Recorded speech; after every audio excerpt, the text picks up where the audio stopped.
आत्म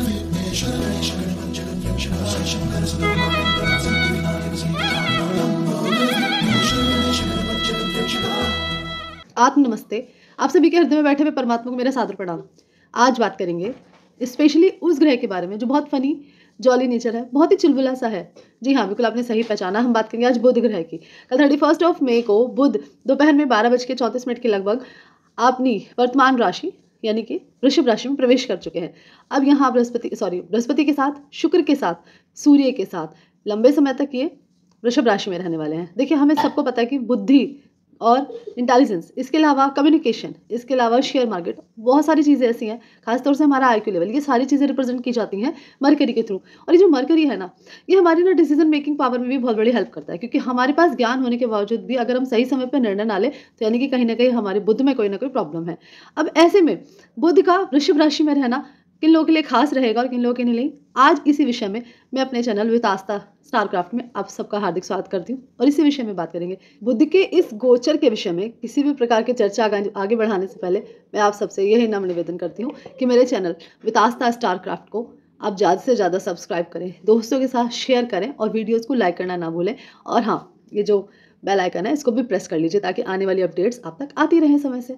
चलिए बात करते हैं बुध की वृषभ राशि में। अभी पिछले दिनों ना बुध ने बहुत सर्वाइव किया।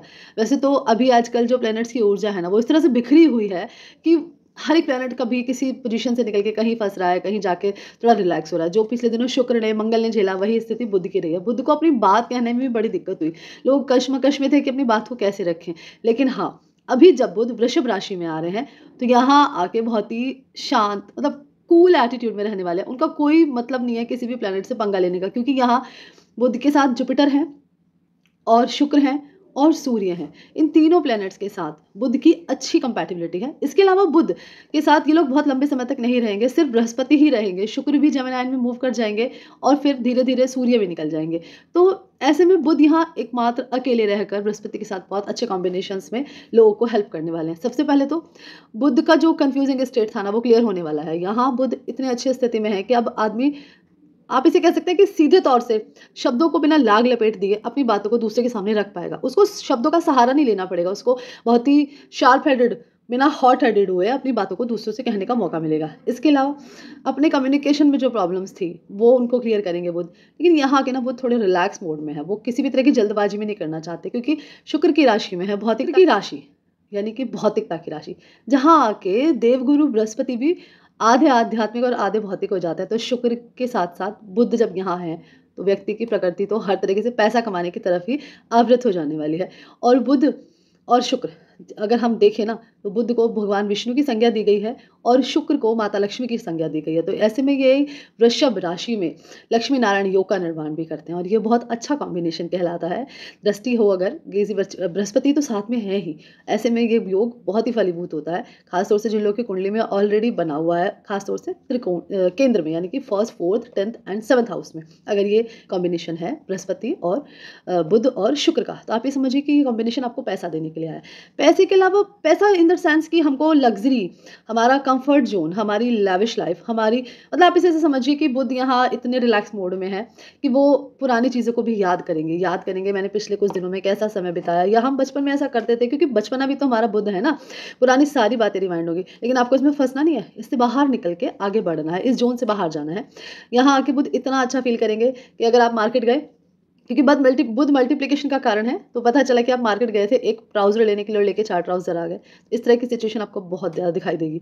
ऐसा भी हो सकता है कि लोग इन दिनों आपको गाते, गुनगुनाते, ड्राइंग करते हुए, कविताएं लिखते हुए और खुद के विषय में कुछ ऐसा बायोग्राफीज लिखते हुए बहुत ज़्यादा लोग दिखाई देंगे, क्योंकि बुध इन्हीं सभी चीज़ों का कारक है। तो बुध यहाँ बहुत रिलैक्स मोड में है। अब जब हमारे हॉरोस्कोप में बुध की स्थिति बहुत अच्छी हो, तो ऐसे में बुध जब शुक्र की राशि यानी भौतिकता की राशि में बैठा है, तो बुध आपको बहुत सुकून देगा, रिलैक्स रखेगा। लेकिन हाँ, अगर यही बुध की स्थिति आपकी कुंडली में अच्छी नहीं है ना, तो आप ये समझ लीजिए कि आप जल्दी में कोई ना कोई डिसीजन गलती कर देंगे, किसी ना किसी तरह का डिसीजन ऐसा ले लेंगे कि जिसको आपको बाद में जाके पछतावा करना पड़े। तो ऐसे में खास ख्याल रखिए, अगर बुध खराब है, नीच के हैं, अस्त हैं, या फिर कहीं ना कहीं रेट्रोग्रेड है, तो आपको क्या करना है, आप गणेश जी के संकट नाशन स्तोत्र का पाठ अवश्य करें और 1 महीना बुध यानी कि दुर्वा गणेश जी को अर्पण कीजिए, आपको बहुत लाभ मिलेगा। जल्दीबाजी ना करें, क्योंकि बुध जल्दीबाजी कराता है, इसलिए ध्यान रखें। और ख़ास तौर से मीन लग्न, क्योंकि वहाँ मीन लग्न में राहु लग्न में है और सीधी दृष्टि बुध पे डालेंगे, तो लोग बहुत जल्दी डिसीजन लेने की कोशिश करेंगे, या कहीं सट्टा, शेयर मार्केट, इन सब में पैसा लगाने की कोशिश करेंगे। ऐसा नहीं करना। ऐसा करेंगे तो पैसा डूबने के चांसेस बहुत ज़्यादा हो जाएंगे। बहुत सोच समझ के पैसे को इवेलुएट करने के लिए, सही जगह लगाने के लिए पहले विचार करें। बुध के साथ क्योंकि बृहस्पति भी है ना, तो ज्ञान की हेल्प भी लीजिए, बड़ों से डिस्कशन कीजिए, उसके बाद पैसा कहीं भी लगाएं। एनीवेज, ये बुध का गोचर कुल मिला के बहुत अच्छा है। आप लोग सब रिलैक्स रहें, स्वस्थ रहें, खुश रहें। गर्मियाँ बहुत हैं, अपना ख्याल रखें। और हाँ, मेरे चैनल को सब्सक्राइब करना ना भूलें, वीडियोज़ को लाइक करना ना भूलें। जय श्री महाकाल।